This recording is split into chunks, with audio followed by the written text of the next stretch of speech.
Oh, he dumped it. He dumped it. High side. Usually they don't keep this. That's when the frame blurred.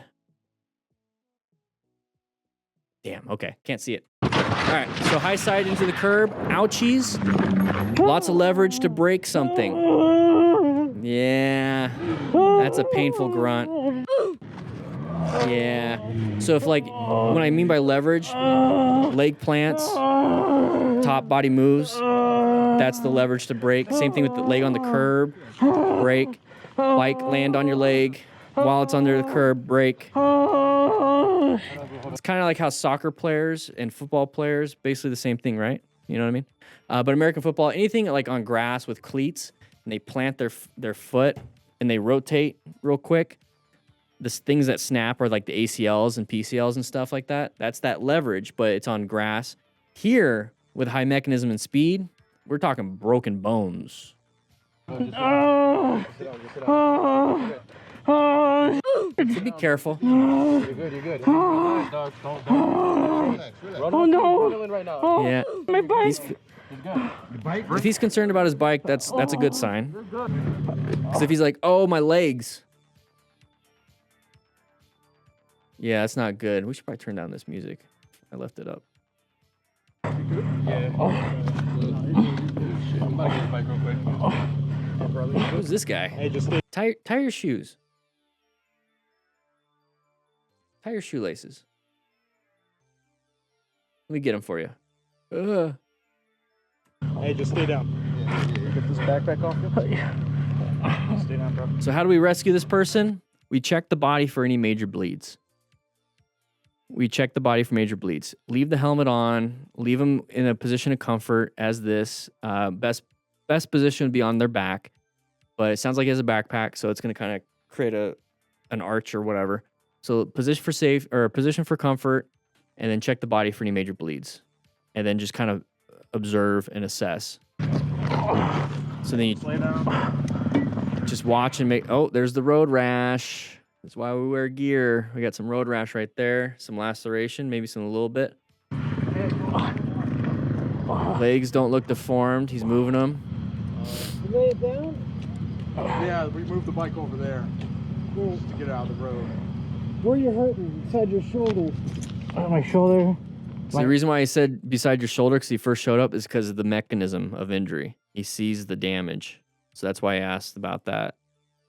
Wrist. Wrist, That's yeah. it, pretty much. Okay, let's get you over to the emergency department. Can you move this arm? I'll help you stand up. He just said his... Okay, I guess they don't want to put him on a stretcher. He just said his hip and stuff. Why would he want to stand him? I don't know. I see him okay. What's your name? Yeah, this was definitely during COVID. You see the masks? Oh, jeez. All right, here we go. Shady stunts. You've seen who's crashed before. No! Oh, dumps the bike. Right shoulder hopefully is okay. Right hip, so hopefully okay. Ouch. So practicing in a closed area, basically. Ouch. A bit grim question, seeing that dude, how do fat people fare in accidents? I'm afraid not very good. I mean, for trauma itself, they do pretty good, but then the body itself is in a metabolic problem, so healing is going to be an issue. Healing is always going to be an issue. Yeah. Think of muscles as a great way to like keep the bones intact. So if you don't have a lot of muscle and it's mostly fat, sounds like it's gonna be a cushion, but it's not gonna stabilize that well. And then the more you work out, the better fit you are. Your ligaments and tendons are actually stronger. So there we go. There's a question in the chat. We're doing this live. The bike is slipped at over 50 Sharp left turn miles. coming up, Pep. Actually, sharp right turn coming up after that. 20 miles an hour recommended right next to the Mo Stars logo. Per hour and So we have a nice sharp turn right here, recommended really slow, but we're not doing that. We were going a little too fast into the wall. So when it comes to plan, okay, locate hazard situations, Corners are hazardous for motorcyclists. Assess any relevant threats. Now, when it's just the corner, how do you assess? Well, first you assess if you're the relevant threat. Are you going too fast? Now, how do you know if you're going too fast for the corner? Well, one thing that I always look for is the orange, because it's identified interest, focus, and threat, orange signs, caution signs. So we see Biker slipped at over 50 by an orange sign on the top right, okay? Orange sign right here. And it's recommended 20. Let's say it's a 45 mile an hour road and all of a sudden it's recommended I go half the speed for a sharp right turn. And you see the same sharp right turn signs all the time. Maybe it's 20, maybe it's 30, maybe it's 45 recommended. But if it's 20, sharp right turns aren't a big deal for me. It's not, they just navigate the turn. But if it's asking me to go half the speed limit on that turn, it means it's a sharp turn. It's a sharp turn. So I see that, put it in my mind. Okay, cool. Well, I'm going to go ahead and roll off the throttle, maybe even downshift, maybe apply a little bit of front brake, just a tiny, tiny bit to slow down to get to 25. Let's say 25, maybe 30. If I'm going 50, I'm going to drop it to 30. And then when I get closer and I see, oh, that looks pretty sharp, then I'm going to modulate my speed based on my skill level for this. I'm not going to take every turn the same speed just because I think I can do every turn the same speed. I'm going to modulate my speed for different types of turns. And so that's what I want you guys to start doing. So as soon as we get to here, we were really pushing it and we fell before the apex of the turn.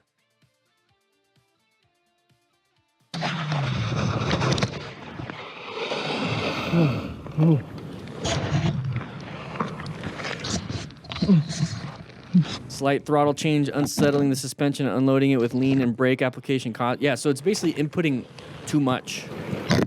That's why I like to do most of it back here. the biker slipped. And I'm not a racer, right? I'm not a MotoGP racer. I don't do track days. I don't do any of that stuff. I hyper focus on normal street riding. I ride my motorcycle like I drive my car.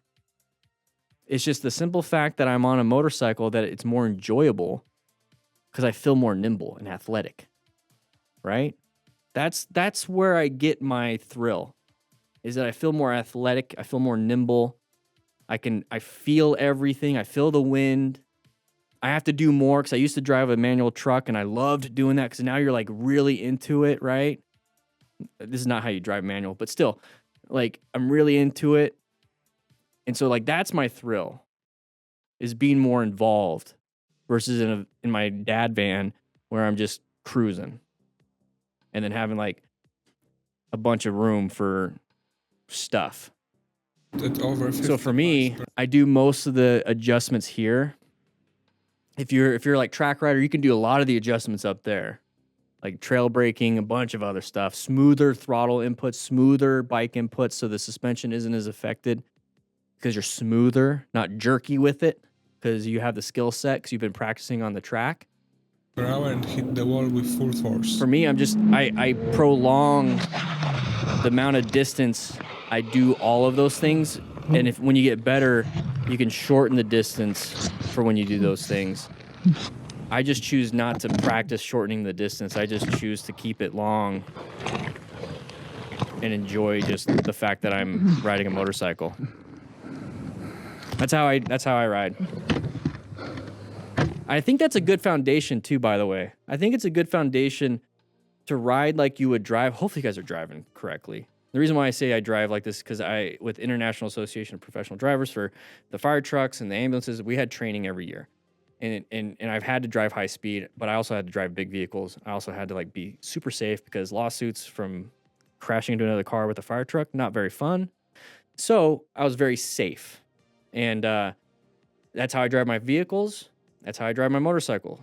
So I like to keep that nice distance where I can adjust everything. And that's just how I drive. And I think that's a great foundation for motorcyclists to start with this wide spot, just like friction zone and throttle control. It takes, let's say, 3 seconds to do friction zone throttle control for the first time. But then when you get better, you shorten that distance where it's immediate and you're able to do it and take off. So like you start off with a good foundation of spreading the skills out until you can combine them. I treat all of motorcycle riding like it's one continuous, like longer skill set, mostly awareness within this, because this buys me more time. So I slow it down, all that stuff. And then since that's the foundation, you take it to a track, and then you start at a track, you start minimizing the time it takes for those skills to modulate and go into one. So now turning, braking, like acceleration, all that stuff starts getting sharper and quicker. And then the more and more you go, it's almost instinctual and you're just like perfect. And now you're in MotoGP and all that stuff. I'm not looking to be in MotoGP. I'm looking to keep it here. But exactly. And I'm just explaining some stuff. So thanks, Chris. All that stuff could be done better in practice when it comes to the track. But for me, plan it out way ahead. Make it nice and easy through the turn. Enjoy it. Dude, my back is.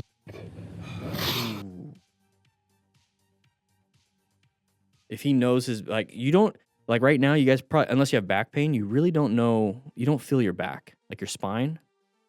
You really don't, you don't feel it. But then after a crash, all of a sudden you feel your back. That means something bad happened. That's not good. No, don't move. Don't move. Don't move. Yeah, don't move. Don't move. Okay.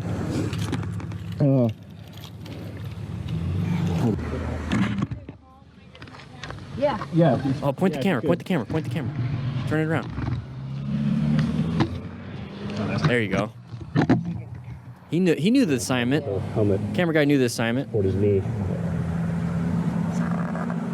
So if his back is messed up, laying down is perfectly fine. Laying on your back is okay, but the simple fact that he's able to lay like this, that's gonna, so if he doesn't have any right shoulder pain or problems, that's fine. Same thing with right hip, that's fine. It's still keeping it in line. My only concern is that his head's gonna bob down, so I'd put, because he doesn't have the helmet, because his shoulder, I mean, it's just like having a pillow, right? So your head's gonna bob down, so I'd want to pad something. I would want to take off, like maybe even take my shoes off and stack the shoes so his head stays in line. Instead of doing this and like leaning over, stack the shoes so it's in line. That's why laying on your back is fine, because your head's still in line. So I would pad that area so his cervical spine's in line. I wonder if that's what they were trying to do there. Nice flip-flops. So she's just doing a medical assessment. This is during COVID. That's why they have the masks and everything.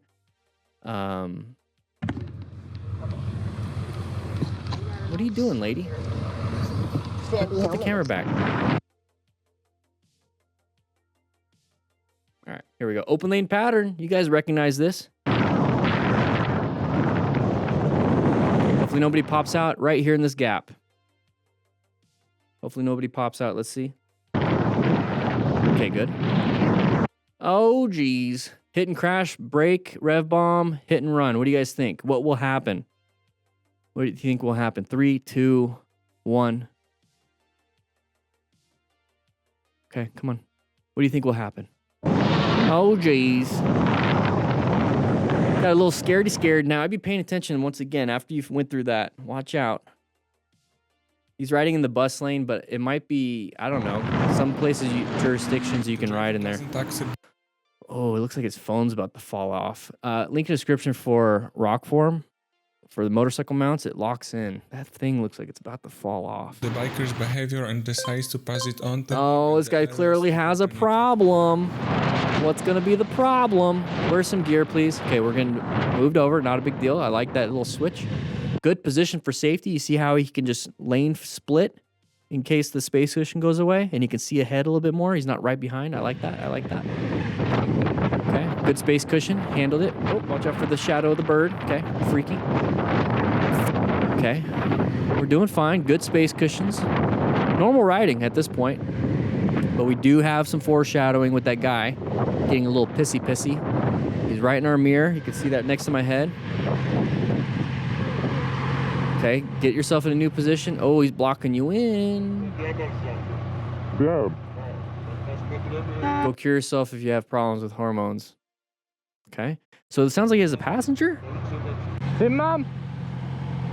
Solfeggio? Yeah, he had a passenger.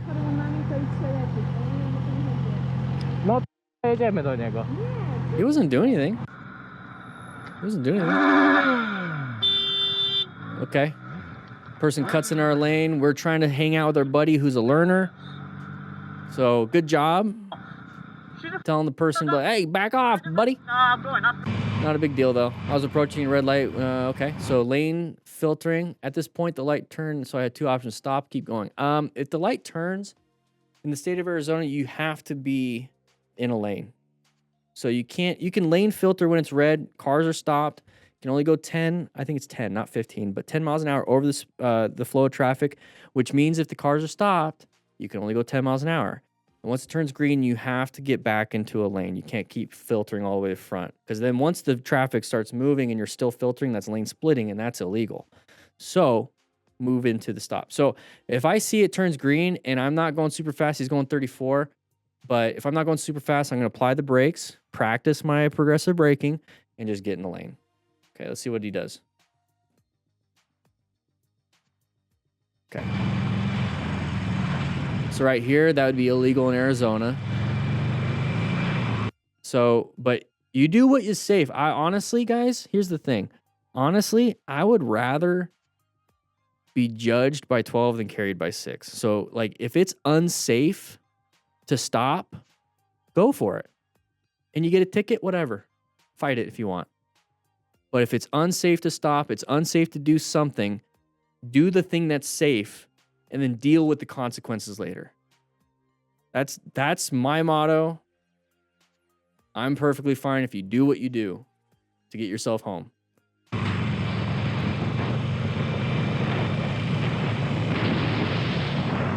Not a big deal to me.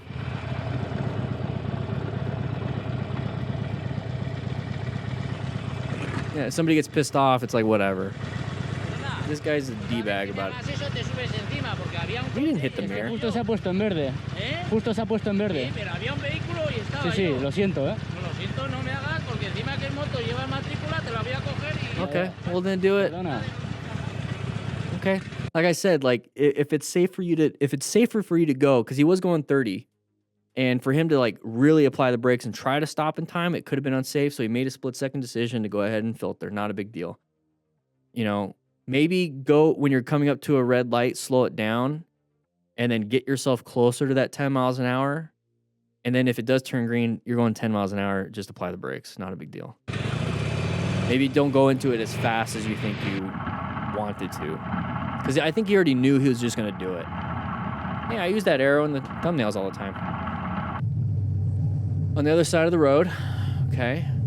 Okay, when you see an uncommon thing in a common situation, so common situation, we're riding around on the road. Uncommon, vehicle on the wrong side of the road facing the wrong way. So when you see that and you approach it, don't be like, I'm going to go normal. It's uncommon. So slow it down. Approach it like it's a stray pit bull and you have a 2-year-old daughter right next to you. Maybe watch out. Thanks for watching till the end. I You're hope welcome. you enjoyed it. See you. Well, thank you, Motostars. That was a nothing at the end, but I appreciate it. So make sure you guys grab yourself a slice of pizza. Now, once again, we do have the website up right now, so check it out. We have the Smart Rider drills. Training manual is going to be here at the end of June. That's the part of the roadmap that I sent an email to all members. But if you want to become a member, there's a link in the description for 50% off as a founder. So you want to join, okay? So come on, join. I'll see you guys later.